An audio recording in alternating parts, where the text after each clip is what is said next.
Hello, everybody, and welcome to Same Cast Different Day podcast. I am Marta Rowland, and we have a special guest fill in while Tina Marie is in Vegas living her best life right now. We had Tavish here with us. What going on? Nothing. Just I had no nothing. plans. I did karaoke last night. How Um, was it? How was it? I don't want to brag too hard, but it was freaking great. Like I sang a new song, and well, not like a new song, but like a new song for me, and people were dancing and like cheering Oh, and whatnot at the end, and I was like, I even like took a nice little bow and everything, like unabashedly. It was great.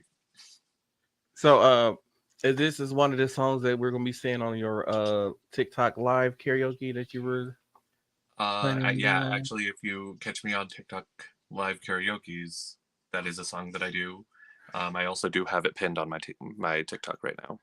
When are we gonna get a live stream? Because I'm that's where I met him at is from TikTok live streams, and now he doesn't go live anymore, being a boring old man. Even though I think I might be older than him, but still, that's not the point. The point is he's being a boring old man now.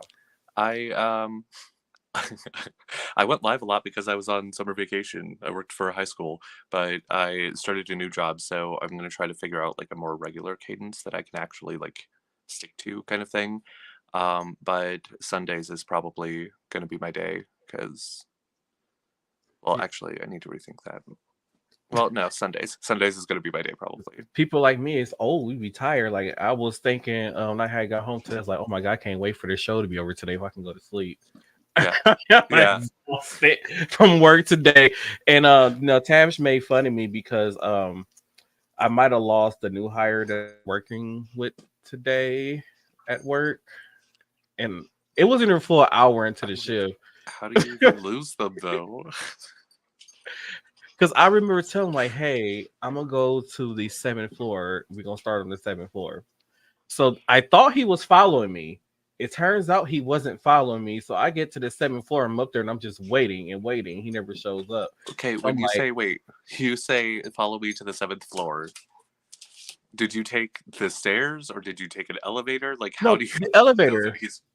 How do you not know he's? Because He I should have be in the elevator with you. no, because I have two bins and then he had two bins, so we can't fit four bins on the elevator.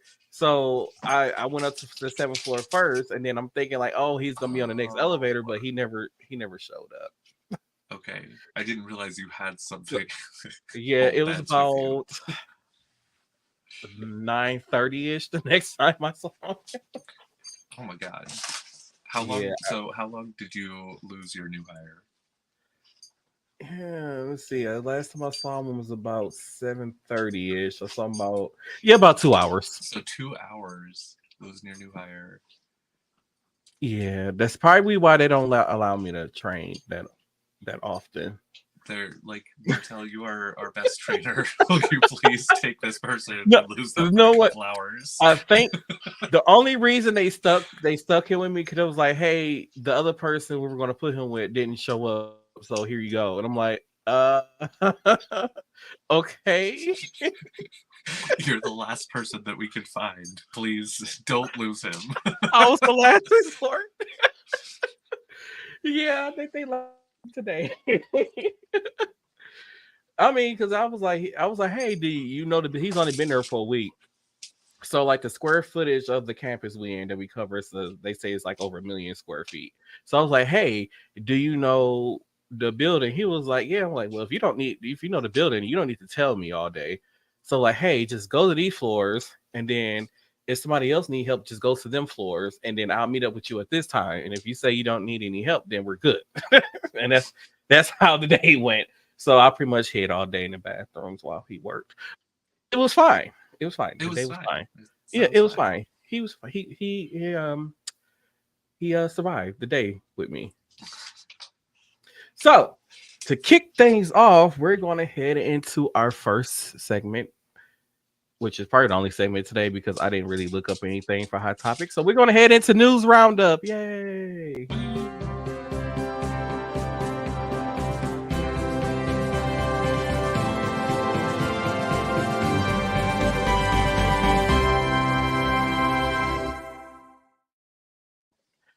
I felt like I should have put this stuff in order. That's on my little tab over here. I didn't put it in order. So we're gonna have to guess on what I'm clicking on at this point. But the first is one of the senators came out and said like, hey, the US isn't having enough babies basically to sustain the US population. So I do have a clip of that, and I'm gonna play that, discuss it. But hopefully I play the right clip. What that's gonna be even better. Y'all gotta check this story. That's not the right clip. Congress just warned the United States on how the infertility rates have been drastically dropping, and just within the next few years, there will actually be more deaths than births. We got a problem. And it's all something almost no one here ever talks about. We're not having children. United States fertility rates have collapsed. This number's wrong. It's our latest number for last year is not 1.64, it's 1.63. France has a higher fertility rate than the United States. Even when you adjust for their immigration population, they still have a dramatically higher fertility. Most of Western Europe looks like us, and we're worse than a whole bunch of the world. How do you and I set public policy so 25 years from now, remember, Social Security is substantially a pay-as-you-go system. Today's workers are functionally paying for today's retirees. The trust fund was the shock absorber. Trust fund is disappearing. But my future generation of workers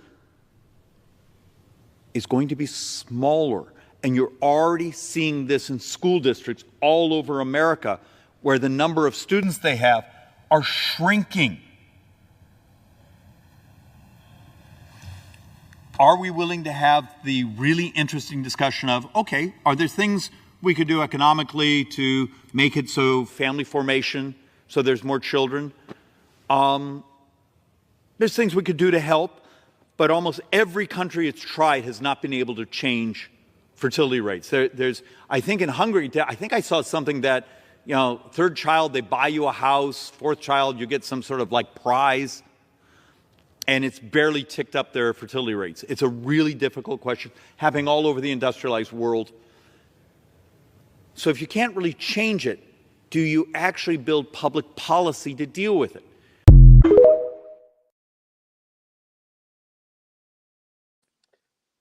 Oh, how there's just so much to digest in that whole scenario right there. First of all, it's not affordable to have a family anymore. It's just not affordable. On top of that, people can barely afford to even buy a car, a used car, put food on the table, electricity, insurance, and so much more. The last thing people are worried about right now is having kids. What people are worried about right now is basically trying to survive. And the thing about it is we just sent billions of dollars to Ukraine and the other place, the Gaza war people. I can't think of the name of them people. Gaza and whatever them people is. Them. We sent money over there to them for their wars and stuff like that. But yet our own government does not want to put money. Oh, my microphone went out. Our own government do not want to put money into our own country to fix, inflation, fix, the cost of electricity going up. Like, we just got a notice here in Wisconsin for the fourth straight year of the price of electricity and gas going up from the electric company here, which is Wisconsin Electric. We just found, yeah. So, you could buy a house, someone to buy a house as a prize or whatever like that. And so these people get the house, but who's to say they have the money to maintain a house? Can you imagine, being a family who went through that whole thing and said the government, you went and had a kid and the government gave you a house for having a kid. And then it turns out, some years down the line where you're trying to, survive. And then next thing you know, you need a roof on your house. A roof, to have a roof replaced on your house is $20,000, if not more. And that's just for a roof. So imagine having a kid and a family, and you're trying to budget all these other things, and you're trying to maintain a household, and it's just, oh shit, this damn court. It's just impossible to do. Like, I have a friend who has spent several years in college who is a doctor, and yet, even though she has a husband who makes pretty good money, also, she had to go get a second job to afford life. They have 2 kids together. So we talking about a 2 person household income that's probably well over freaking court. Okay, that's probably well over like $100,000 a year, and they're still struggling. So what made them think that people are going to have kids? Tab, you have any thoughts on this story while my microphone keep going out? You could actually, one of the things that he said I thought was really interesting was with the schools, how like we're seeing less and less just students or whatever. Like I worked in a high school, so like I wouldn't see it until a little bit later anyways. But I really don't feel like there was less kids running around like watching my sister pick up her kid, or like I know in my family, like my twin has five kids. My little brother has a kid, and then my sister has a kid. Like I'm the only one in my family that does not have children. So like we are proliferating. It is still happening out there in the world. A lot. And a lot more with some of these kids, but and like even in the high school, like I remember just in my area that I grew up in, we had students dropping out in middle school because they were pregnant. And so like that hasn't changed here. Like that statistic is still pretty strong in the same like how many students are being pregnant in middle and high school here even. And so like I don't see that happening. And like I love that the girl had those statistics at the beginning of the video to say like this is already ridiculous because like just know this. Right.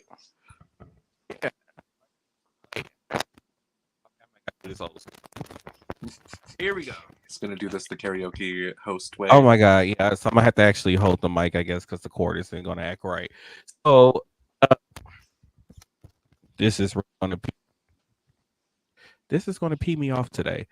So that just made me lose my whole train of thought. But yeah, like you said, like even when I was in high school though, like it was still a large number of kids, but yeah, a lot of kids were dropping out of high school. There were a lot of kids that were getting pregnant. I know some kids that were getting pregnant in the 6th grade. So there is this is a problem that's been going on forever. Like there is still people having a lot of kids, and like they said, like there's gonna be more deaths than it is births going on. But then at the same time, I'm one of those people where I don't want it. Yes, it's for a selfish reason that I don't want kids. Most of it is because I just can't see myself giving up my freedom, and yet I don't even like taking care of myself. So what I look like taking care of another human if I don't even like taking care of myself? Like I have so much bad decisions for money, and you want me to manage money with another person to feed? Like, no, not possible. I'm not going to do it. It's not going to happen. Because there are like times where, like, when I say I want to give up my freedom, it's like, you know, all of my friends have kids. So like when I randomly call them like, hey, let's go drinking, they can't do that because they're like, oh, I got my kid and you know, I gotta go find a babysitter and all that other kind of stuff. So it's like I don't want to have kids, so I don't have to deal with that.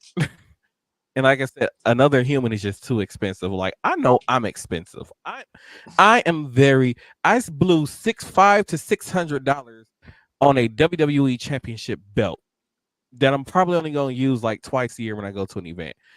So yeah, me having a kid is a big no. I feel like it's almost like a distraction because like we know that we're in a position in the world, not just as a country, but we're in the position as a world where like not necessarily just overpopulation, but like greenhouse gases and everything that like if even there was a statistic that said like we are having not just a like a decline in humanity or whatever, but like just a pause, a little bit of a dip in our fertility or whatever. Like, isn't that like what we needed right then? Like, wouldn't that be a natural, like, little bit of a tip in the way that we need, so that, but like in a not bad way, that like no lives are created or hurt or anything. Like, just like, you know what, like, but like then you have to think about like why are we like less fertile and everything too. But like it seems a little bit like an audacious statement to me to be like, Yeah. focus on this, have more babies. Like, Yeah, we're focusing on the world and everything, like, and they fuck want us around to and find have out, like, they want us to have more babies to fund Social Security for the future. for what debt? We like, I And don't but then get the where thing this about it for debt like comes from. so like if what's her name, Nikki Haley, if she was to get elected as president of the United States, Mhm. for me and Tavish generation, they were talking about upping the retirement age to 70 because they're claiming that Americans are living longer, people are living longer. So they were talking about increasing the retirement age to 70. And I'm like, there are so many people who, you know, the generation that's before me that are currently still working. Like I have a coworker that's 72 years old that does the exact same job that I do, which is a very physical job. And so a lot of these people, they oh shit, they actually work until they're 70 or 70 plus years old, and then they finally retire, and then they get their Social Security and stuff. But then 4 years after retirement, they're dead. So it's like, did they really get to enjoy retirement? Did they really get to enjoy not having to get up and go to work on a daily basis and get to go out and travel and see the world and all these other kind of things? So then they say like, well, then there was the one point they were saying like, there's not enough people saving their money, like there's not enough people putting money in their bank accounts and saving money like they do to like this whole like national average thing. They're talking about how Americans don't have much money in their savings account. I'm like, well, at the way that things are going now, we're going to be dead before we be able to retire from work. Like we're going to spend that money now. Like we're not saving for the future no more because there is no future Right. once we retire. So it's like, yeah, we're just going to spend it now, basically. I feel like these days, people will use like 401ks and stuff as an emergency savings account. Like, it goes in there and everything. Like, I have a 401k is what people are saying. I have a retirement and everything, but then when shit hits the fan, like, they have something to fall back on because they all of them have a policy where you can pull out money. No, I got a 403b is what it's called in my job, and they do not let us take out money unless it's a medical emergency, or you're basically about to have your electricity cut off, or you're about to be evicted. It's the only way they let you take out money. Or you have to just close out the whole entire account, and that's how you get the money out, just by closing out the whole entire account. Oh, maybe that's why I've been able to use them, is because they've had to close out for separation of employment reasons. Yeah. So like, but it's that emergency savings account, and then now I have something if I need to get out.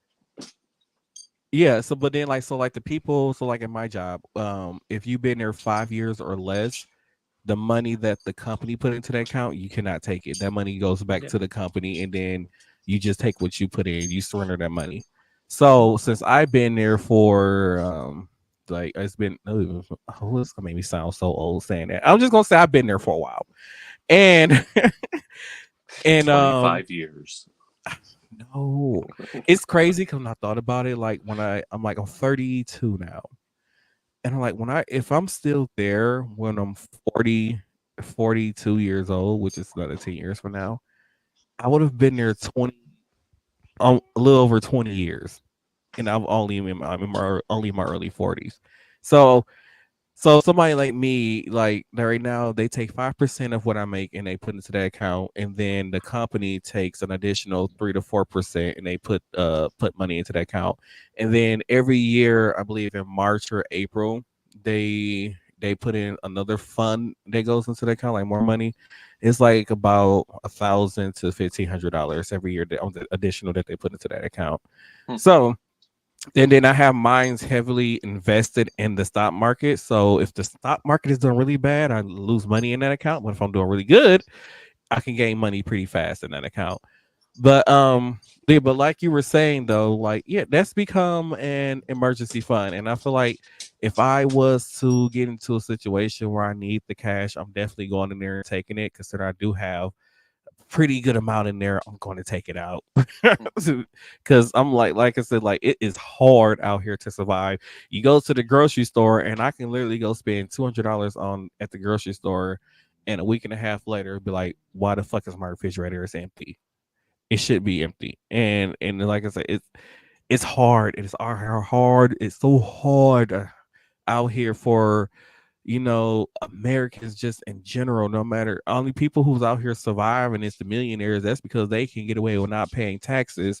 I've literally heard a government official say we don't go after the millionaires when it comes to taxes because it's harder for us to go after them. That's why we go after the common middle, like the middle class people, because they can't fight us. There's nothing they can really do. We can just put a tax lien on them, and they are forced to pay it. Like it's so easier for us to make the middle class people pay their fair share in taxes than it is for the millionaires to pay it, which I think is complete bull crap and something that needs to be fixed.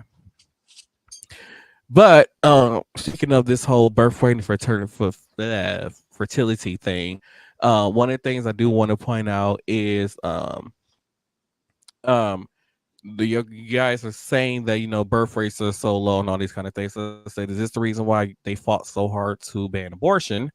And second thing is, like, for the people who have a hard time having kids, if they like for what they call embryos, if one of those was to die or whatever, something was to happen to it, the people that's in charge of that embryo is now being charged with murder, basically, if that embryo was to die.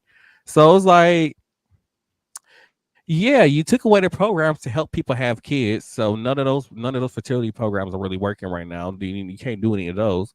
So it's like, whose fault is it that people are really not having kids no more? Because people who are trying to have kids, you preventing them from having kids. And then a lot of the kids that we are getting are the kids who are parents were addicted to drugs, and the baby come out addicted to drugs.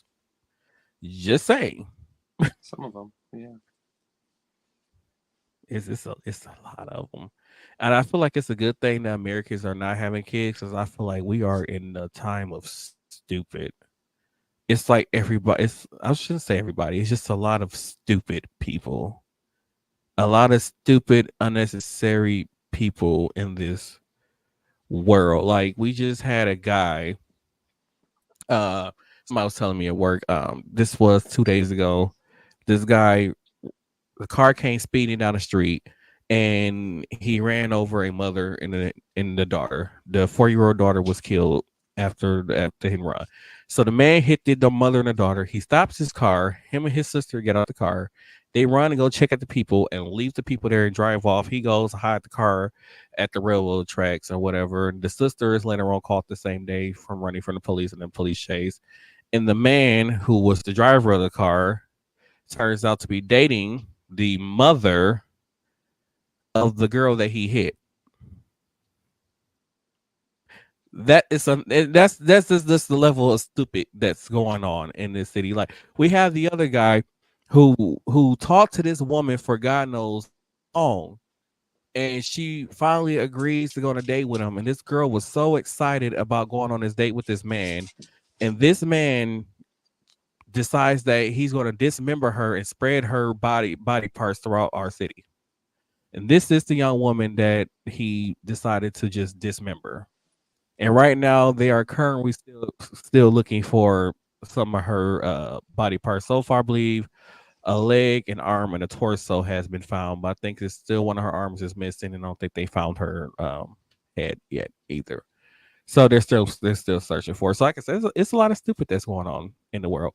But to turn my transition here into another stupid, I want to play a clip for y'all and let y'all listen to I guess we can call them homophobes or conservative stupids. I don't know. Let's just listen to the stupid. There's a lot of countries around the world that are not having children at the replacement rate necessary in order to continue maintaining their society. If you look at the data on homosexuality, like a few generations ago, it was like less than 2% of people were homosexual. Gen Z, they're around like 23% identifying as LGBTQ. Hold on, whoa. The 20% identifying as LGBTQ are predominantly bisexual. population collapse is not happening because of degeneracy or LGBT stuff. I would say it's a contributing factor. That's fine, but you'd be wrong. The reason why it's happening is because when countries develop and people are given the opportunity to explore lives, they're not just saying like, oh, I'm 22, I'm gonna have a ton of kids. There arguably is an issue relating to population collapse, but like those conversations need to be intelligent and they have to revolve around what's actually happening, which is women getting access to reproductive control, like birth control, and women entering school and the job market. Those are the two massive driving factors. Because the reality is if you put a bright future in front of somebody and you say, do you want to pursue that or do you want to have 4 kids by the time you're 24? Most women are reasonably choosing like, oh, I think I'd rather actually like live my life and do that stuff. I'm pretty sure every single woman at this table has probably made the same choices. I think that the issue is that we've given women access to all of these things and they really enjoy it. And now we need to have a conversation. What are we going to do for our future population? Because blaming gay people isn't going to put that back in the box.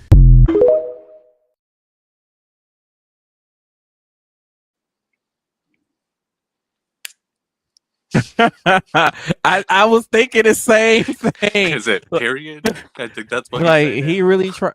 He tried to blame our. Oh shit. He tried to blame our population problem on the gays.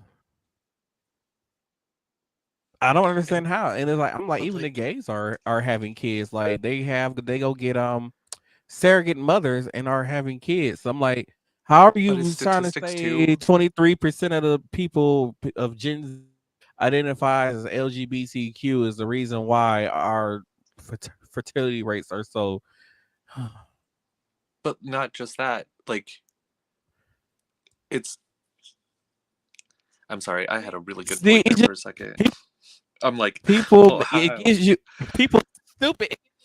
Oh my god, it gives you a headache. People stupid. no, like his statistics even like he wants to use statistics or whatever. Like it's based off of how people are identifying at that time. Like if it's not as widely known or widely accepted or widely understood, then like it's not going to be something that people are broadcasting or checking a box on Right. any form or survey or whatever. So like yes, your statistics are going to show that there is a dramatic increase in people when the comfortability goes up. Right.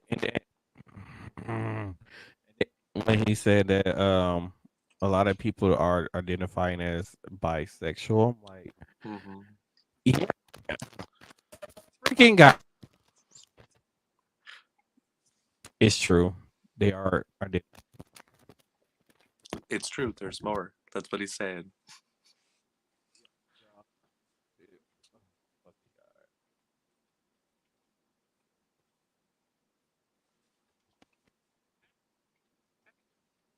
My frustration is building.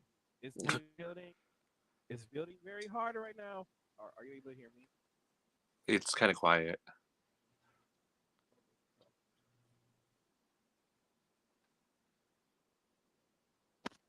Oh, You figured it out, is what you just did. oh my god.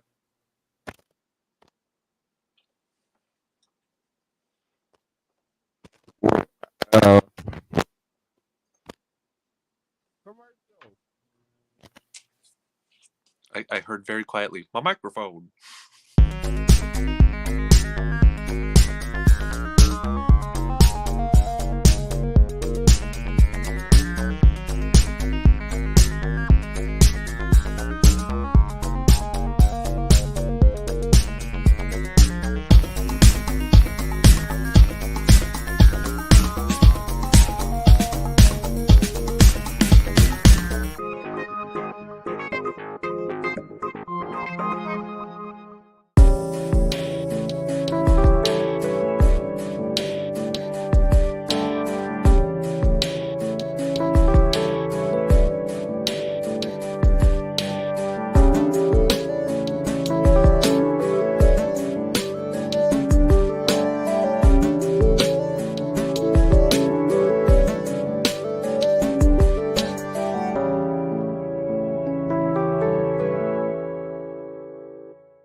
Okay.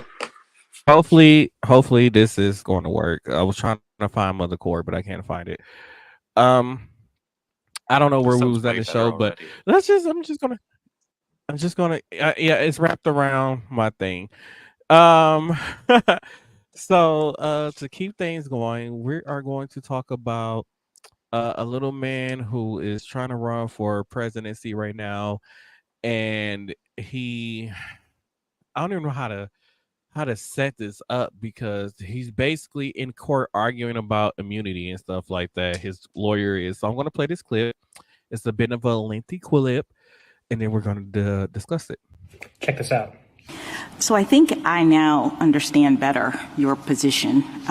In your discussions with Justice Kavanaugh, it became clear that you are saying that for the private acts of a president, there's no immunity, but for the official acts of the president, there is immunity. Is that your position? I agree with that. All right. So one thing that occurs to me is that this sort of difficult line drawing problem that we're having with all of these hypotheticals, is this a private act or a public act, is being necessitated by that assumption. Because of course, if official acts didn't get absolute immunity, then it wouldn't matter. We wouldn't have to identify which are private and which are public, correct? That, in fact, is the approach of the D.C. Circuit. There's no determination that needs to be made. Right, but I'm just making, so to the extent we're worried about, like, how do we figure out whether it's private or public, we have to understand that we're only doing that because of an underlying assumption that the public acts get immunity. So let me explore that assumption. Why is it, as a matter of theory, and I'm hoping you can sort of zoom way out here, that the president would not be required to follow the law when he is performing his official acts? Everyone else, there are lots of folks who have very high-powered jobs, who make a lot of consequential decisions, and they do so against the backdrop of potential criminal prosecution if they should break the law in that capacity. And we understand and we know, as a matter of fact, that the President of the United States has the best lawyers in the world. When he's making a decision, he can consult with pretty much anybody as to whether or not this thing is criminal or not. So why would we have a situation in which we would say that the president should be making official acts without any responsibility for following the law? I respectfully disagree with that characterization. The president absolutely does have responsibility. He absolutely is required to follow the law in all of his official acts. But the remedy for that is the question: could he be subject to personal vulnerability, sent to prison for making a bad decision after he leaves office? But other people who have consequential jobs and who are required to follow the law make those determinations against the backdrop of that same kind of risk. So what is it about the president? I mean, I've heard you say it's because the president has to be able to act boldly, make kind of consequential decisions. I mean, sure, but again, there are lots of people who have to make life and death kinds of decisions, and yet they still have to follow the law. And if they don't, they could be sent to prison, et cetera, et cetera. So I say two things in response to that, yes. Both from Fitzgerald. That's the very sort of inference or reasoning that this court rejected in Fitzgerald. No, but let me just, Fitzgerald was a civil situation in which the president actually was in a different position than other people because of the nature of his job, the high-profile nature, and the fact that he touches so many different things. When you're talking about private civil liability, anybody on the street can sue him. We could see that the president was sort of different than the ordinary person when you say, should he be immune from civil liability from anybody who wants to sue him?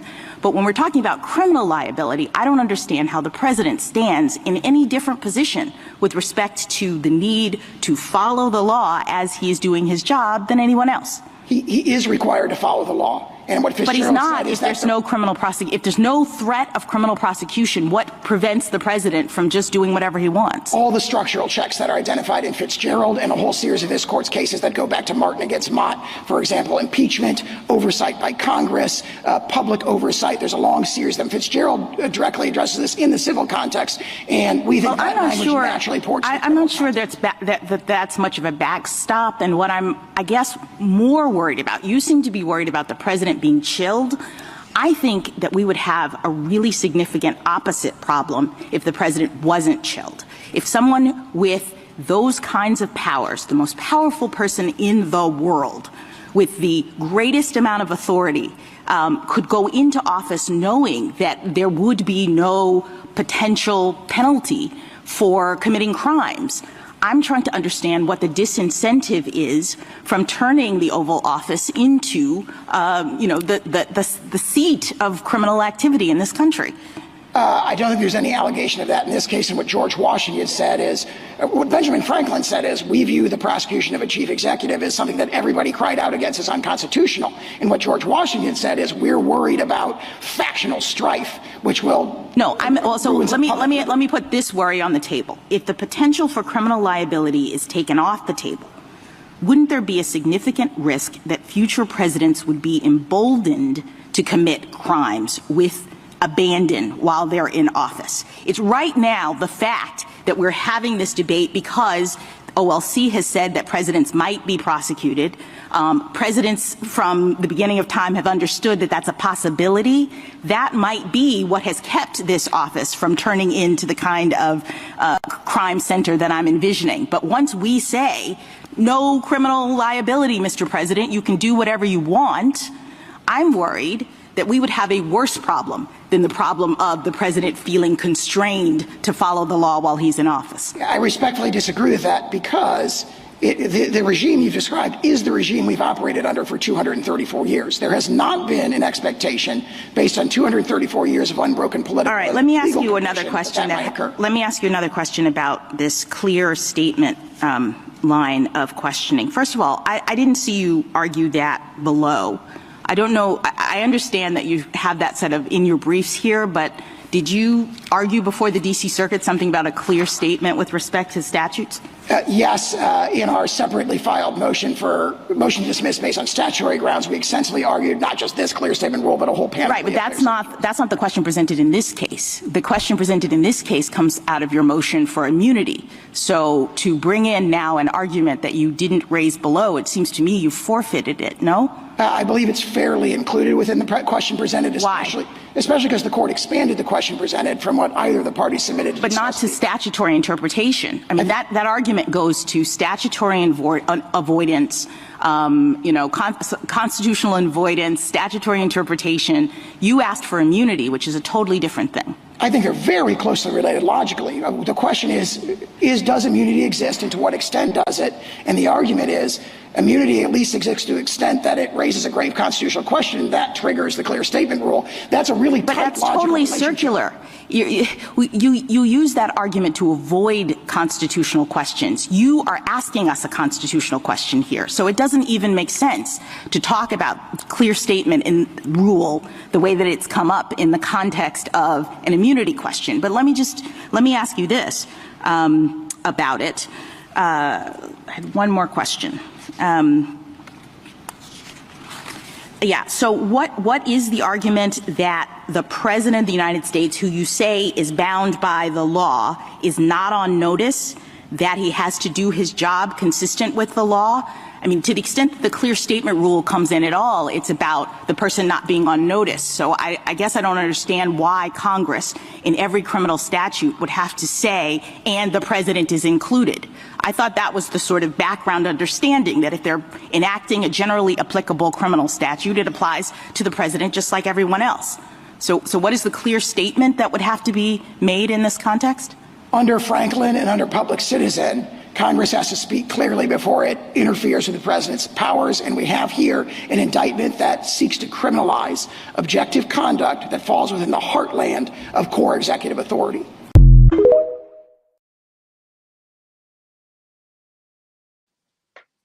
Okay, that was. Are you able to hear me?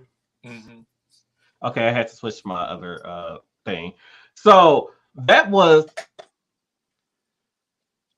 First of all, that man's voice is so freaking annoying. Like, that is the most annoying voice I've heard in such a long time. Two, this man is a complete idiot. The fact that he's saying that, hey, the president has goddamn storm here. So the fact that he's saying that the president has to follow every law here, I mean, he's bound by the law and he has to operate under the law, but yet he should have immunity from the law because of the decisions that he has to make as the president of the United States. Although this is a man who was caught on recording telling his like election staff, hey, you need to go find me some more votes. This is the same man that was on a recording saying, and it's okay to grab pussies. It's so much off the wall stuff that this man has said and done. There are so many crimes this man has committed while being the president of the United States, and yet his lawyers asking for immunity from all of that. And I agree with her. I don't feel like any president should have immunity whatsoever.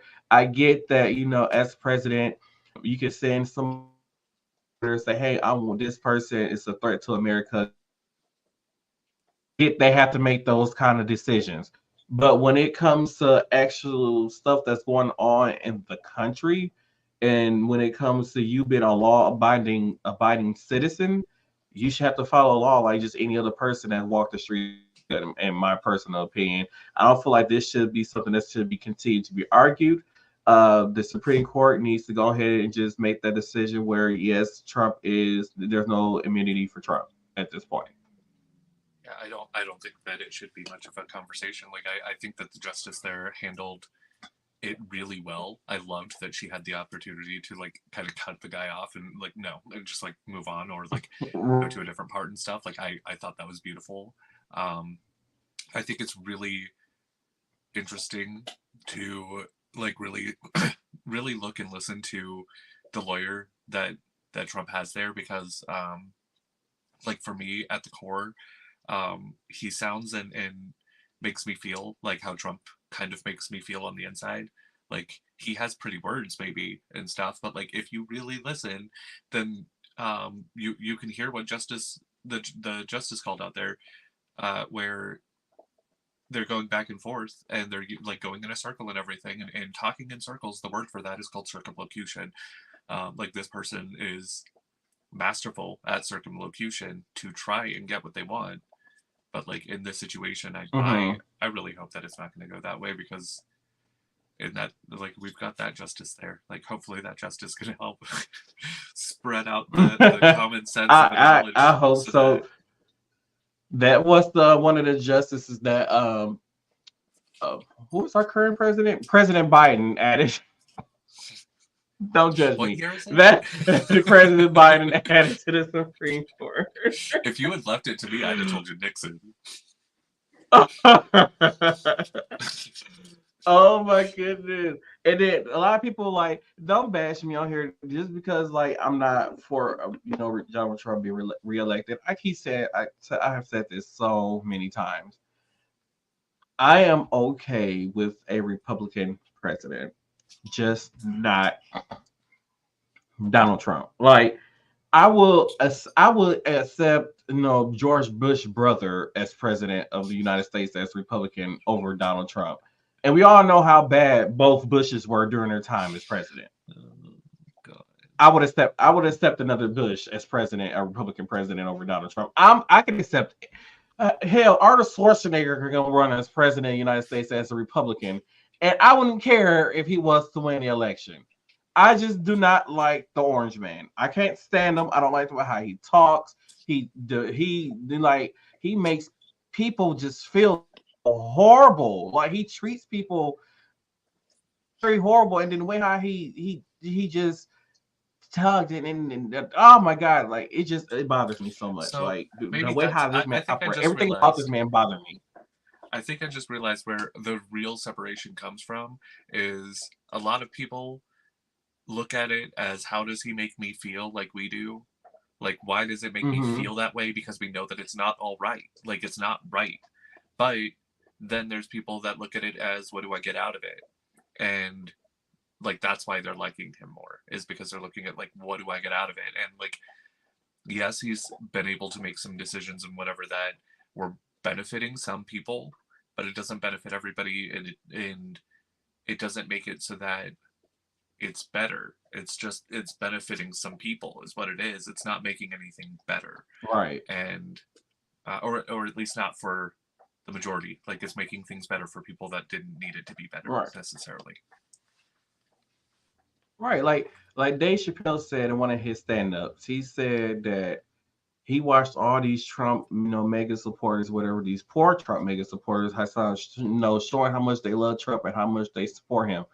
And Dave Chappelle, who is a black rich man, said that I benefited more from Trump being president than average person did, like a average working American person did. And because Trump put reason why this country is in so much debt is because basically millionaires and billionaires did not have to pay taxes pretty much while Trump was in office. But then all the lower and middle class people were the ones picking up the bill and flipping the bill for all his rich friends not paying their fair share in taxes.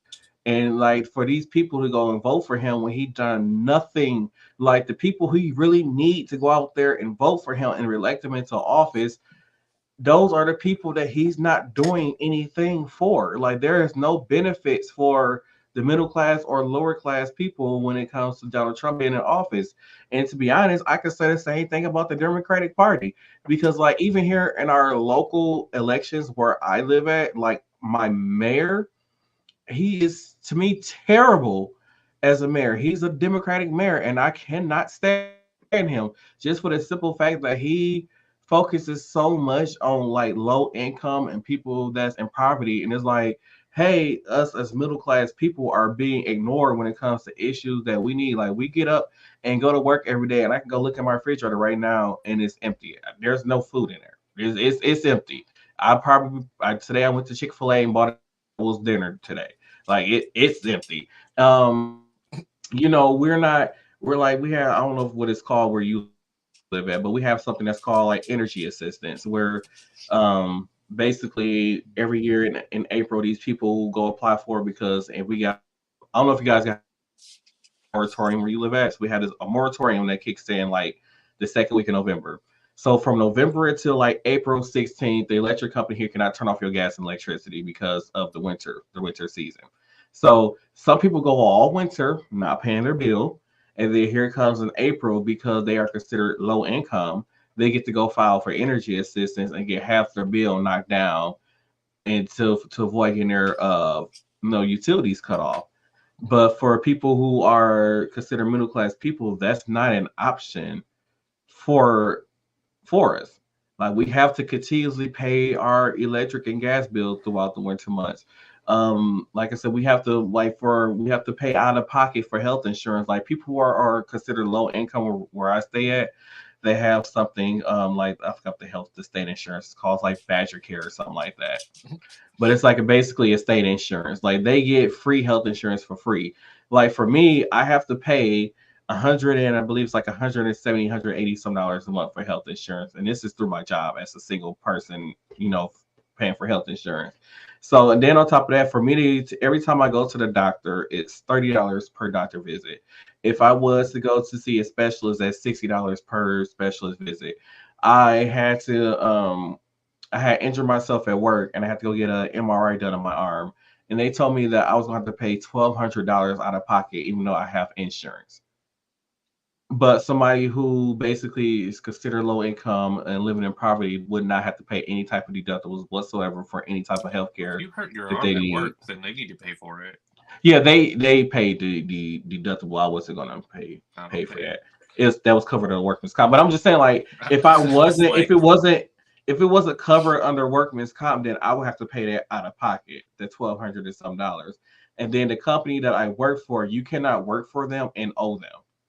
So because they know you work there, and I believe after 30 days, if you didn't set up a payment arrangement with them, they take you to court and sue you, and they garnish your wages for like 20% of your wages until that bill is paid out of every paycheck. Dang. So it's like no help for the middle class people, huh? I said, get your money, I guess. Like maybe that's a practice that other people can use in a good way. Yes. So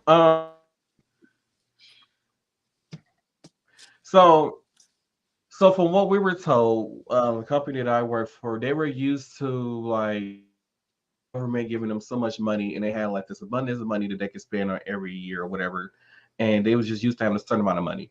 So now that the government is not giving them that much money back from like Medicaid and Medicare and all that other kind of stuff, they had to figure out a new way of a spending thing.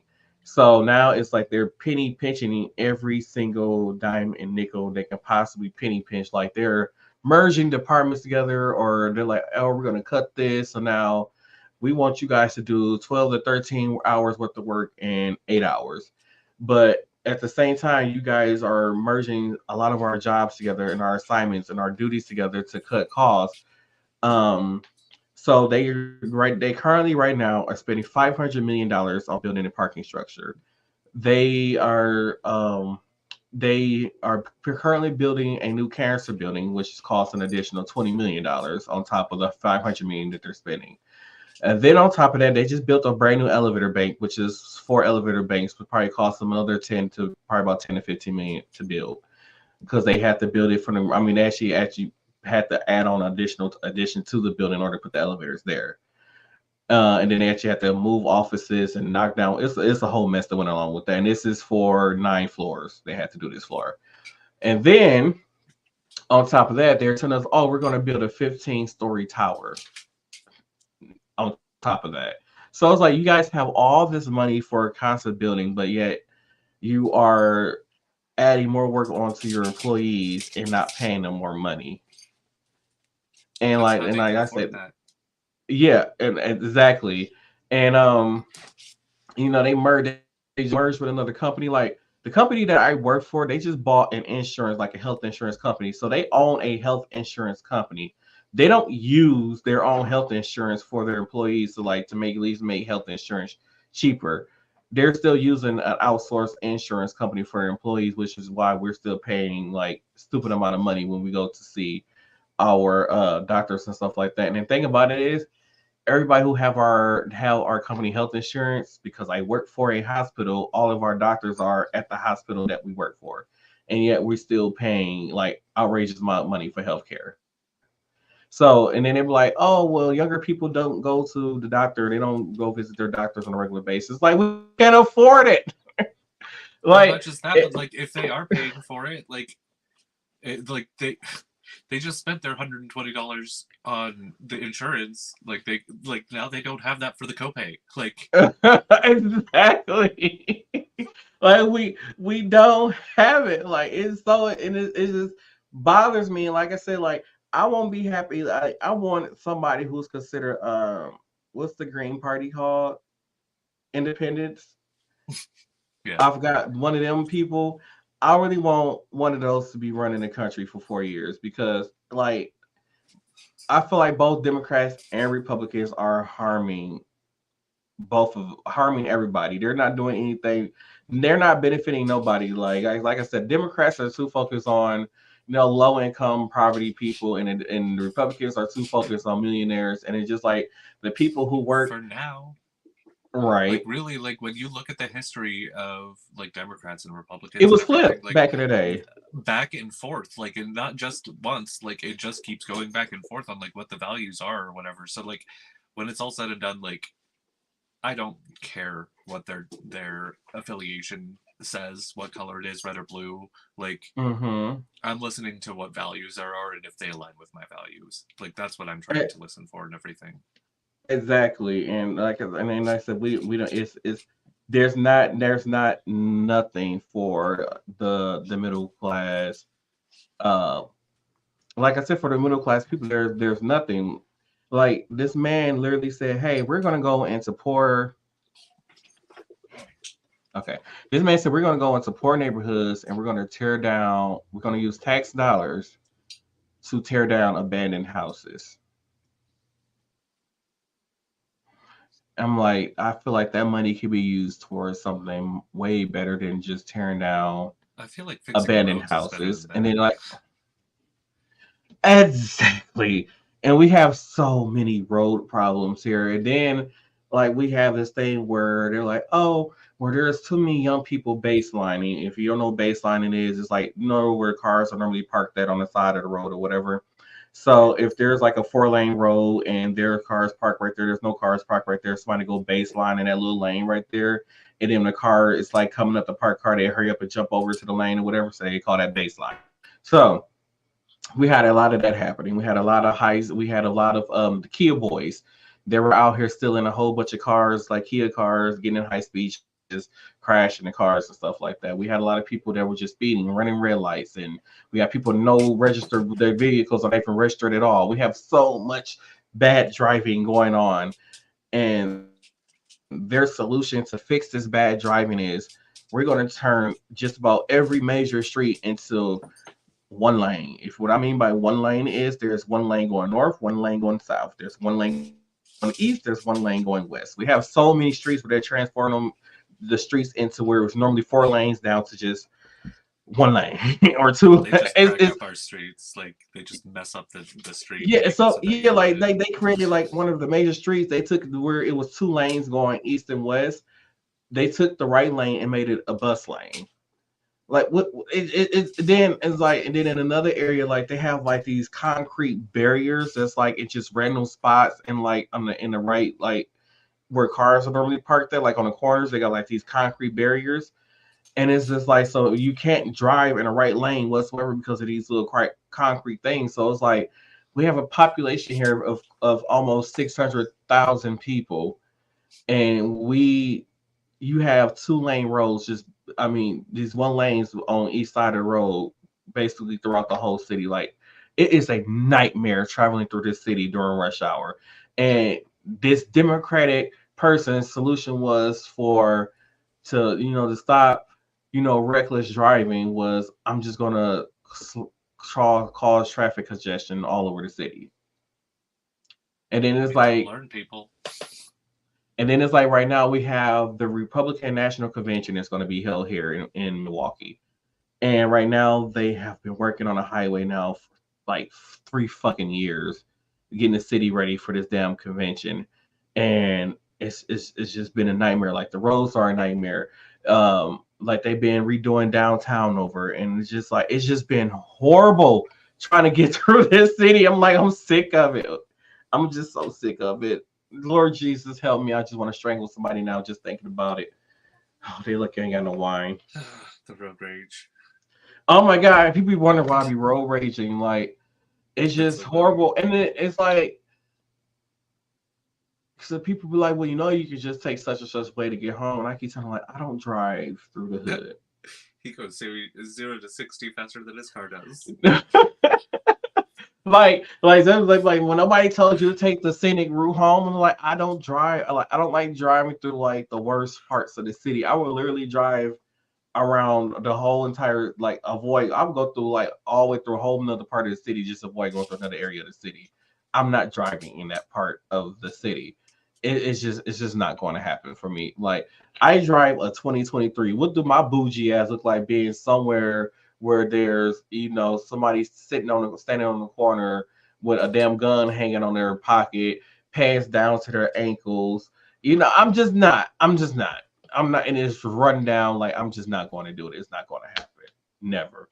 Republicans and Democrat people, y'all need to do better because y'all making me mad as hell. And then speaking of Republicans,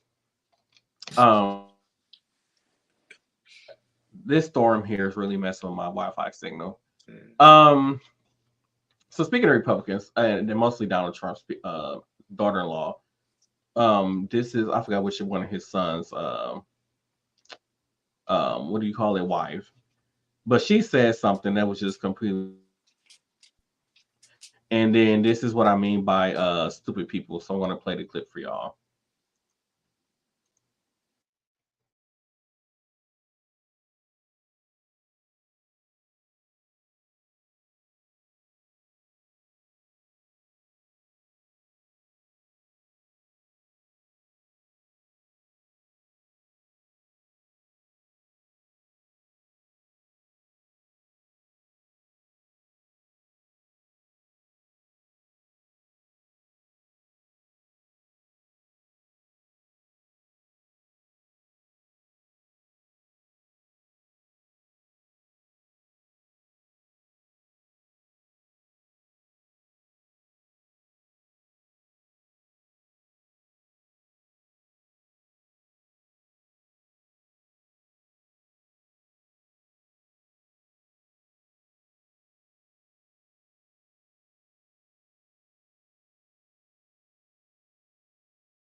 That's ridiculous. We know that there's 120 states. Like, what? That woman went on national television, said 81 states are so.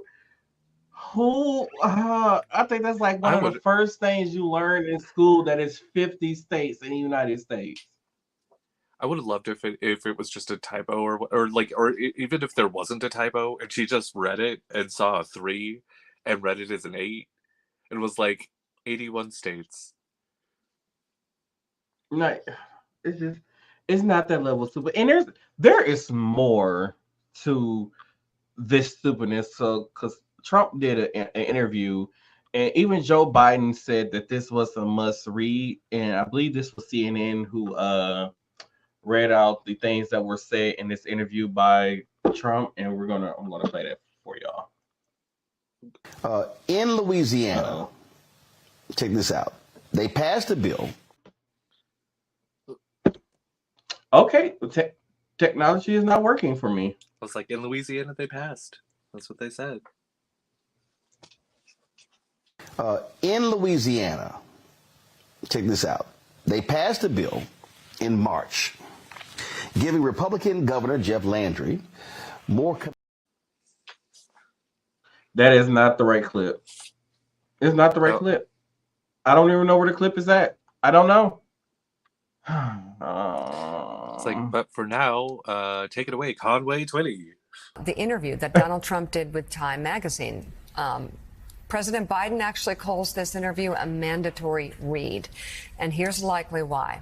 This is how the reporter, Eric Cortellessa, described his takeaways from his discussions with Trump. Quote, "What emerged in 2 interviews with Trump and conversations with more than a dozen of his oldest advisors and confidants were the outlines of an imperial presidency that would reshape America and its role in the world.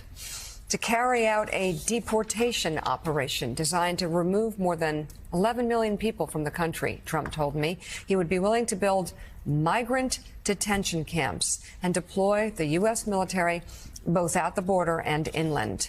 He would let red states monitor women's pregnancies and prosecute those who violate abortion bans. He would monitor women's pregnancies. Thank you. Yeah. Yeah. Think about that. He would, at his personal discretion, withhold funds appropriated by Congress, according to top advisors. He would be willing to fire a U.S. attorney who doesn't carry out his order to prosecute someone, breaking with the tradition of independent law enforcement that dates from America's founding. He is weighing pardons for every one of his supporters accused of attacking the U.S. Capitol. People who beat up police officers. Criminals. On January 6, 2021, more than 800 of whom have pleaded guilty or have been convicted by a jury. He might not come to the aid of an attacked ally in Europe or Asia if he felt that country wasn't paying enough for its own defense. He would gut the U.S. civil service, deploy the National Guard to American cities as he sees fit, close the White House Pandemic Preparedness Office, and staff his administration with acolytes who back his false assertion that the 2020 election was stolen. Jen Palmieri, that summarizes what the stakes of this election are. More ruthless, more efficient, taking away cruel. more rights, more cruel. You know, he understands now what he didn't before about who he said he wasn't going to be as nice this time around, right? He was going to fire people right away if they weren't implementing what he wanted to do.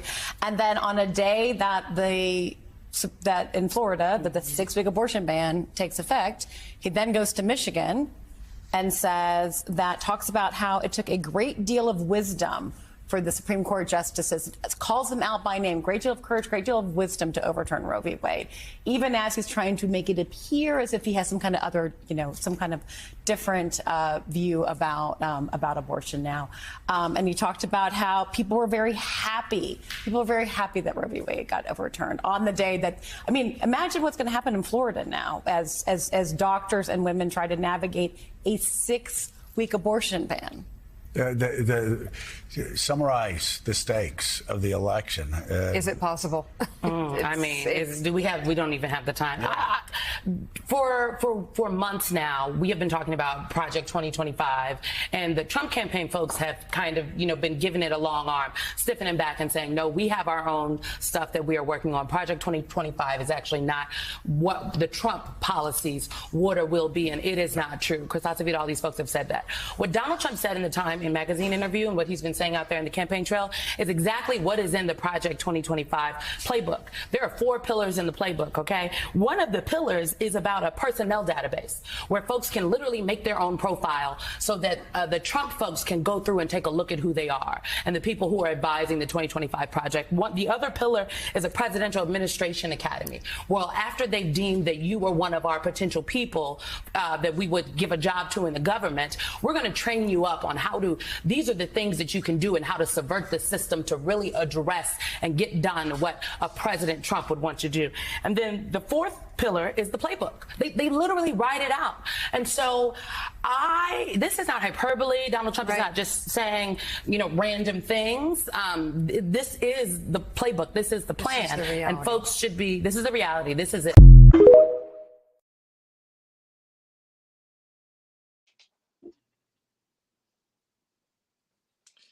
I just had so much to digest right there. I don't even know where to start. The fact that he want to build, so we're going to spend public money on building detention camps and then deploying the military there to deport these people. We're not going to protect America's allies if they are attacked, if they're not paying enough money. This man is going to cause World War III.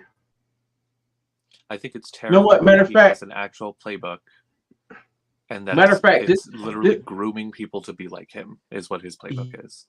And I feel like it's going to be so bad. Like what he's planning is going to be so bad. It's like Family Guy. It's like it's going to skip 3 and 4, and it's going to go straight to 5. We're going to be at World War V when this man get elected into presidency, if he get elected. We need to watch the Simpsons episode on this. I think if we watch the Simpsons episode on this, like we would feel a little bit better. Right, since they've been predicting everything right since the dawn of time. Seriously. Oh my goodness. Yes, I totally 100% agree. Yeah, Trump, please people, whatever you do, even though I don't like Biden either, please just vote Biden. That's all I can say. It's just please go vote for Biden. Normally, I would not say that on here, but the fact that there is just so much at stake, I feel like if Trump was to get elected, we're going to be basically under a dictatorship. We're going to be living like North Korea if Trump was to get reelected. And I don't think that's something that any of us want. And the fact that the Supreme Court decided to give this man immunity from being in from crimes that he committed is we're going to be basically in a dictatorship. This man he's probably going to have it written into law that he can be president until he dies. And when he dies, my sons become president. Like there's no telling what this man is going to do once reelected. So please make a smart decision. That's what I'm going to say. Please don't. So I got one more story. It's about Tammy Baldwin. Then we're gonna go into our videos of the week and then final thoughts. So this is about a local election where I live at. Don't expect Tavish to know anything. It's about Tammy Baldwin, who explains it in the video, and I didn't know anything about this. I didn't know that this guy was even running against her. So I'm going to play the clip and then we're going to discuss it. Hey, Wisconsin, can we talk for a moment? Can you tell me what is going on here? Among likely voters in U.S. Senate race, the race is a tie with 50% each for Tammy Baldwin and Eric Hovde. You guys are actually considering Eric Hovde? This cartoon villain, you're considering electing him.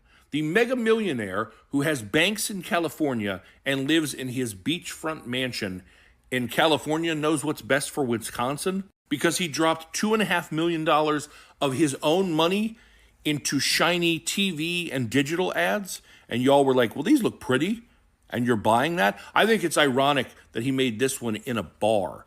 This is the same guy who said in Wisconsin, you should make it illegal for people to be able to brew alcohol, except for like individuals. Businesses shouldn't. You know, considering all of the historic breweries that come out of Wisconsin, so much so that your Major League Baseball team is literally called the Brewers. And this guy's so in touch with what Wisconsin needs that he's like, maybe we should just make that illegal. Meanwhile, Tammy Baldwin, who's a trailblazer and is basically the gold standard of what a public servant should be, first openly gay U.S. senator in U.S. history, fighting to lower prescription drug prices, fighting to protect women's bodily autonomy, fighting to protect gay marriage. Oh, but he said he'll donate his salary every year to charities in Wisconsin. He's donating his salary and spending millions of dollars of his own money for what? To help Wisconsin? Or is there something bigger at play? Because what they want is the Senate seat. They want to control Wisconsin because Wisconsin has decided who the president is the last several years, and they've already made it clear if we control Wisconsin and we don't like the results of the election, we could circumvent the will of the people and just pick who we want. They're not caring about Wisconsin. They're using Wisconsin as a chess piece in a much bigger game, and they don't care what happens to you outside of that. But hey, a pretty commercial. Apparently that's gotten some of y'all's attention. Meanwhile, Tammy Baldwin believes the outcome of the election, the will of the people, is what should be upheld. For the betterment of Wisconsin and the betterment of the nation, she needs to retain her seat. So what can you do? If you're in Wisconsin, vote for Tammy. Talk to your neighbors and your friends and your coworkers and tell them how important it is to vote for Tammy. Send them this video if you must. Whether you were there or outside of there, you can donate to Tammy's campaign because right now, all they have is outspending her. He's willing to take millions out of his own bank account. She's a public servant. She can't do that. But she is serving the people, and the people can come together and give $10, $15, $20, and enough of that gives her a chance to get her message out, to let people know what she's done for Wisconsin, what she continues to do. There's a link in my bio where you can donate to Tammy. Every little bit helps. Remember, Tammy Baldwin is Wisconsin. She cares about Wisconsin, and her retaining that seat is better for the nation.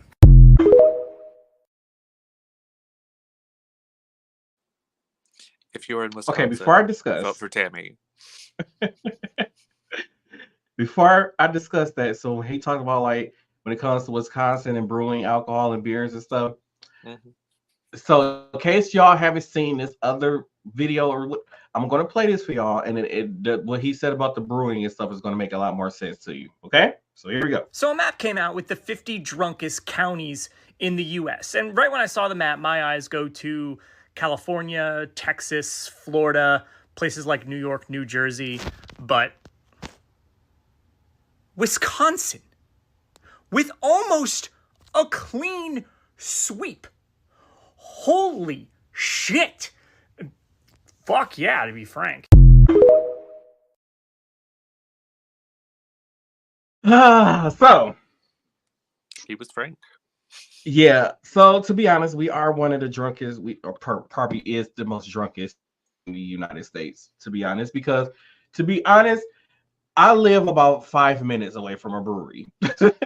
I should say not just a brewery, multiple breweries, and on top of that, like Miller High Life drafts and all that. Anything that's made by Miller is brewed right down, like literally like about 4 miles from my house. Yeah, it's like about 4 miles from my house is like the Miller Brewery. So yeah, we are like the drunkest people in state, whatever. But I didn't know that this man was running against Tammy. I already had my mind made up that I was going to vote for Tammy Baldwin because she has done great things for the state of Wisconsin when it comes to cutting drug costs. But on top of that, she's now campaigning to help with. Here goes my signal again. To help with the opioid, like people that abuse prescription drugs and things like that, and all these other kind of things. So I'm for her with that, and that's one of the reasons why she is getting my vote once again, like I've never heard of this man, and like apparently he doesn't even live in Wisconsin, so I don't think he should actually be allowed to run for Senate in Wisconsin if you don't live in Wisconsin. I feel like if you're gonna run for these government positions in a state, you need to live in the state that you're running for, in my personal opinion. So yeah, make sure you guys go out there and vote. One of the things I keep hearing, I'm getting so sick and tired of young people saying that my vote doesn't matter, my vote doesn't count, voting doesn't matter, voting doesn't. Your vote means everything. Your vote is going to do something. It's going to make some changes. You know, it doesn't, like people think when new laws go into effect that, oh, that change is going to happen then. The laws that are being passed now we're not going to see the effects of those laws till at least 10 years from now. That's where we're going to see the effects of them laws. So don't think that your vote doesn't matter. Don't think that, you know, change is going to happen. Change doesn't happen overnight. It's not going to happen in 1 year, 2 years, 3 years. It's not going to happen. Like I said, it's going to take some time for that change to happen, but we need to continue to get the right people into office. We need to vote for the right people so that way we as a group can live a more stress-free life. Like go back to at least before 2008, I feel like things were amazing before 2008. If we can get times back to that, I'll be so grateful. Except the gas prices, because some of them gas prices was high as hell. But true. If we can get things going back to that problem, that error, or somewhat normal, I'll be happy. The fact that like people think like, oh, well, the pandemic declared over 2 years ago now. That the pandemic was declared over in 2022 or something like that. We're still feeling the effects of the pandemic, whether you notice it or not. We're going to feel these effects for a long time. Like when the Great Depression happened in the late 20s going into 1930s, that lasted for like 7 to 8 years where they felt the effects of the Great Depression. So we're still going to be feeling those effects for a little bit longer. It's sad that, you know, big corporations are taking advantage of the pandemic with the increase in prices and things like that. Like now they're saying like, oh, a lot of car companies are not selling cars right now because cars are so expensive. If you want to go get like the souped up version of a Ford pickup truck, they have a souped up version that's like now $110,000. And like now, if you want, you know, something like that, that's like nice, something like that, like I think like it was like if you would have got a car before 2023, like a brand new car off the lot, somebody like I paid $600 a month for my car with the gap insurance. It came out to $700. But if I didn't get the extra warranty or gap insurance, whatever, I'll be paying like $600 a month. That was the average brand new car at that time period. Now, if you were to go buy a brand new car off the lot in 2024, you're going to be paying $1,000 a month for a brand new car.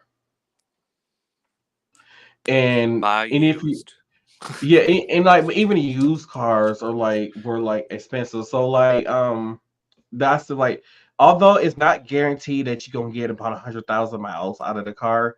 One of the things that I have learned, the cheapest car that you can buy on the market right now, where you can get it like fully loaded and it still be less than like $20,000, is a Nissan Sentra or Versa. Those are about the only two cars right now that you can get that's fully loaded, less than $20,000. That's about your best option. Now, are you gonna get 100,000 miles out the car? I don't know, but that's your best option right now if you want to go for a fully loaded car at this point. Yeah, we did it. So at this point, we're gonna head into the videos of the week, and then we're gonna head into final thoughts. So let's start off the videos of the week.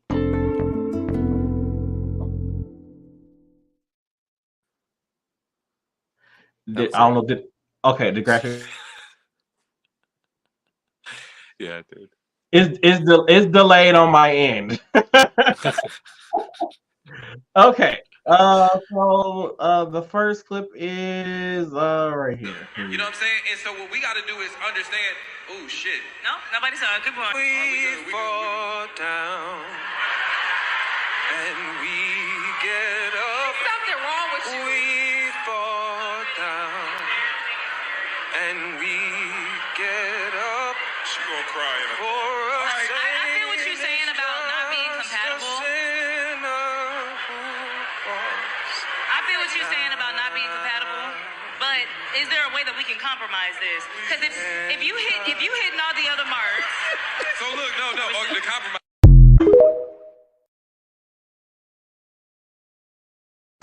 He just kept singing. I just had to. And the fact that he kept singing while they were trying to shoot, they were like trying to talk like nothing happened. She's like, no, wait, I got a point. I got a point. We fall down, but we. That was good. Okay, I'm gonna head into the second clip. So the second clip is an angry ex, is what we're gonna call this one. So here we go. Y'all gotta check this story out. It's real good. I can't believe I just got home and my husband has completely cleaned out the house.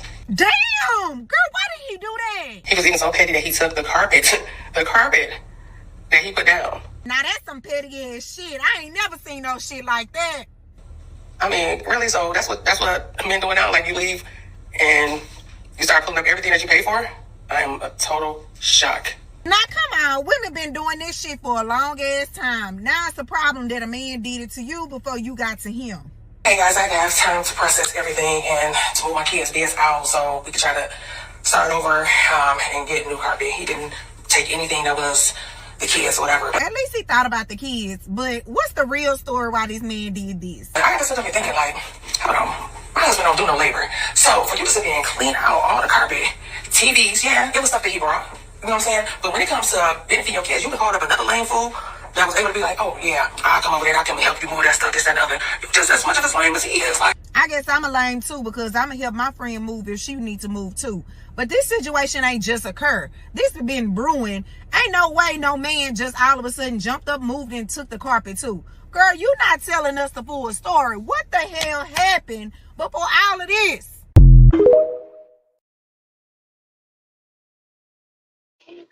She said moved and took the carpet too. That is my level of petty. I swear to God, that is my level. Oh my God, let somebody piss me off like that. Oh my God, I'm so dumb. That's so funny. I cannot. Like, that's just the carpet, the furniture. It's like, I paid for this, I installed it. It's mine. Right. Oh my God. All right, I got one more clip. I had a damn party in a bathroom stall this morning with a Down syndrome boy. Let me tell you how my Tuesday morning's going, okay? I had to go to Home Depot this morning in order to grab a few things for the job site. By the time I got to Home Depot, I already drank 2 cups of coffee and a White Monster. So when I got to the aisle with the nails on it, I abandoned my mission because that guy go pee-pee. So I head toward the bathroom, and it's becoming an emergency. As I get to the bathroom, like right outside the bathroom at Home Depot, there's a lady standing there. I said, excuse me, ma'am, can I squeeze past you? I gotta go take care of some business. She goes, yeah, baby, I'm just waiting on my son. If you will you check on him when you're in there? I said, yes, ma'am, but I gotta take care of business first. I walk in there. Before I go checking on any kind of youngin', I gotta go pee-pee. I'm standing there. I got my dick in my hand. I am pissing, and it is borderline sexual at this point. It feels so good. About halfway through my piss, I hear that somebody stand up out of the stall and hit the flush. Now, when they hit the flush, the only thing I heard was this person go, whoa. And I was like, damn, somebody got him a good one. Well, the stall door opens to the handicap stall, and this gentleman steps out. And he's not a kid. He's like 21 years old, but you can tell he has Down syndrome. You can tell he's severely autistic. He has Down syndrome. He looks at me and he goes, come here. And I was like, no, because I don't want any part of what you got going on in there. He's like, please, come here. Well, I'm looking at him like, okay, maybe he had an accident. Maybe he needs some help. So here I am. I finished up my piss, gave it a double shake, put it back in my pants, and I walked into the stall. And I walk into the stall, and I'm confused as shit because there is an empty toilet bowl right there, and there's no, like, mishaps anywhere. He looks at me. He goes, ready? I was like, for what? He takes a piece of toilet paper, and he rips it off of the damn roll, and he places it right in the center of the damn toilet bowl. He goes, 1, 2, 3, go. And he hit the button, and it's one of them toilet bowls. It's one of them commodes that like sucks your turd to the underworld. It's like all at one time. And as soon as it made that damn piece of toilet tissue disappear, this man yells, Houdini! And looks at me.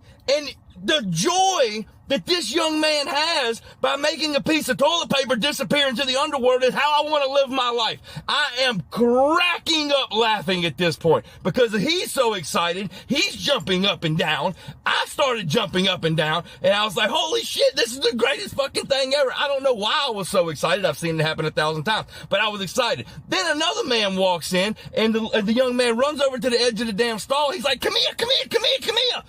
Another grown man walks into the handicap stall with us. It is now me, the Down syndrome boy, and another man. And he's like, you want to see it? You want to see it? This guy's confused. And I'm like hyping this little Down syndrome guy up. I'm like, show him. Do that shit again. I need happiness. Do that shit again. He rips off another damn piece of toilet paper, throws it in the damn toilet bowl, hits the button, and yells, Houdini! And now all three of us are jumping up and down, happy as shit, because we're having us a great fucking time in the bathroom. That's how short my attention span is. And the lady outside the bathroom heard all of the hollering and everything. She comes busting up in the bathroom because she thinks somebody's picking on her kid, when in reality, we're having a toilet bowl party in the handicap stall. This was the greatest Tuesday morning of all time. Now I gotta go to work. I'm carrying this happiness with me for the rest of the day. Jesus Christ. That's all I got, but it was a great Tuesday fucking morning. Shit.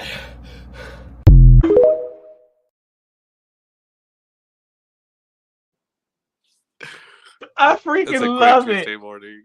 I I freaking love how love excited it. people get. Like, that is something that I will fall in love with about a person, is if they just get genuinely excited about something. I don't care what it is. Like, if they're genuinely excited about it, I'm like, I love this version of you. Like, this, I love it.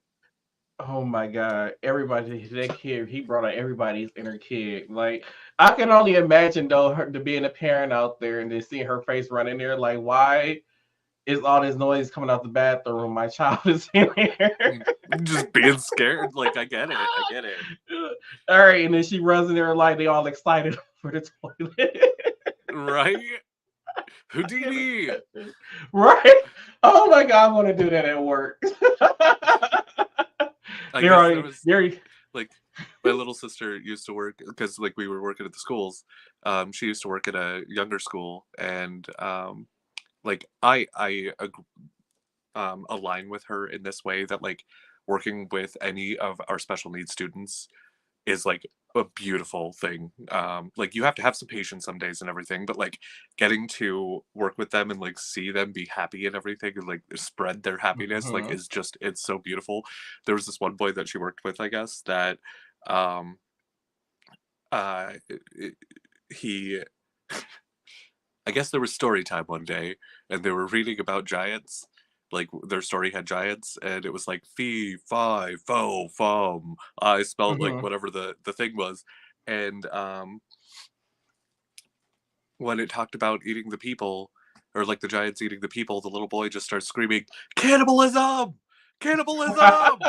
And, like to the point where like he couldn't get off of it, so they had to put him like in the reading area like by himself for a second so that he could calm down. And I was like, I love it. Like, he's so fixated for just a second, like, oh no, like, I love it. oh my God, I would have been so down with him. Like I would have been the adult that would have been hyping him up. Like, yeah, yeah. I'd have been like, it is cannibalism, right? Like, right. They have hands. They have hands. Oh my goodness. I have a coworker who was he was like special needs. He still calls me on it. I don't know, and it's crazy because like he has like a stutter sometimes, but it's like some people will get with him when he's talking. I actually look forward to those phone calls that I get from him. Yeah. And like I said, there's even though some people look at him like, man, they're some like the coolest people ever. I don't care what nobody say. But we reached that part of the show where we got to head into final thoughts, and Tavish is gonna kick off with final thoughts because that's just normally what Tina normally does. Final thoughts first, and your final thoughts is basically about today's episode, what we talked about on today's episode, and then what you want the people to know or do or remember or send a positive message. I don't know. Well, let's head into final thoughts.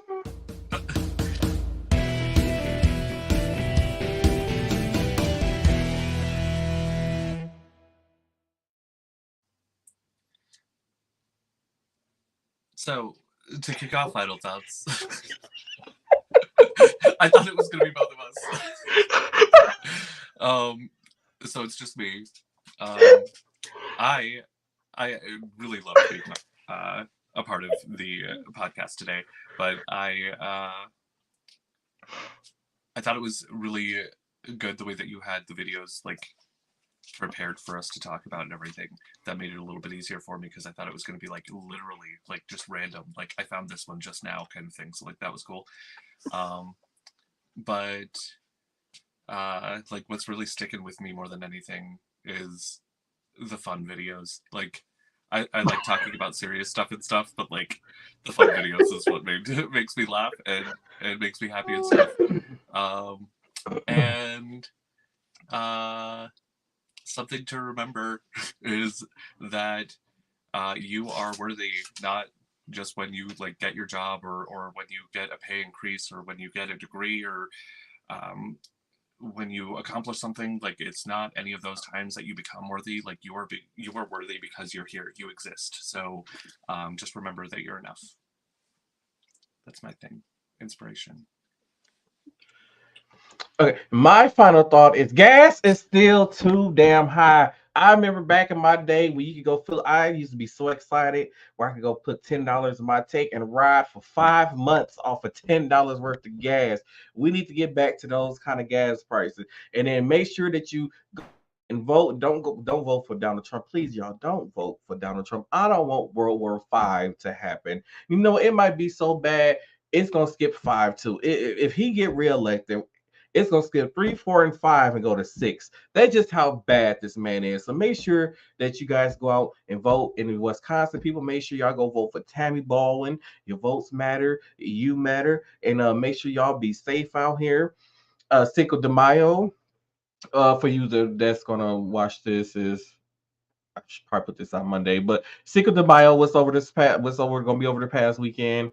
Hopefully y'all was safe. For y'all who's watching this tonight or listening tonight, make sure y'all have fun tomorrow. I'll be at work on Cinco de Mayo. I might try to slip me a little bit of something while I'm at work. But yeah, make sure y'all stay safe.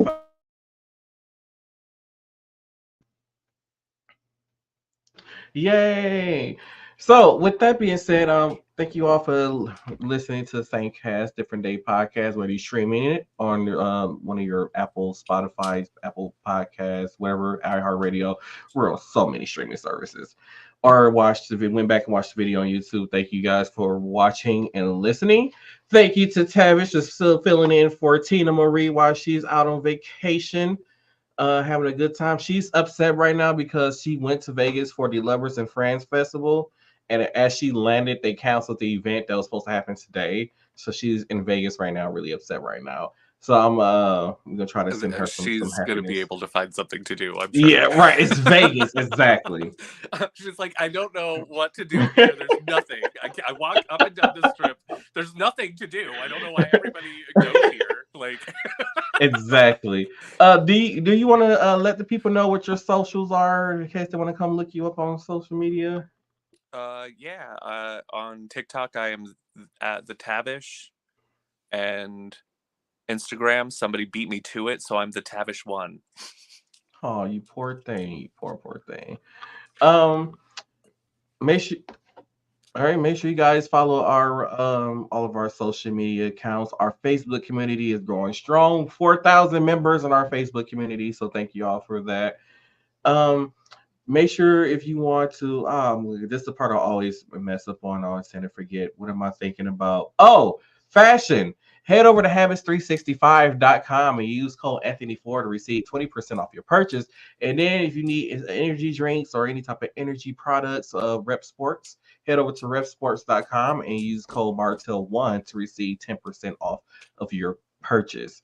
So once again, thank you all for tuning in to this episode of Same Cast Different Day podcast, and we will see you all on the next one.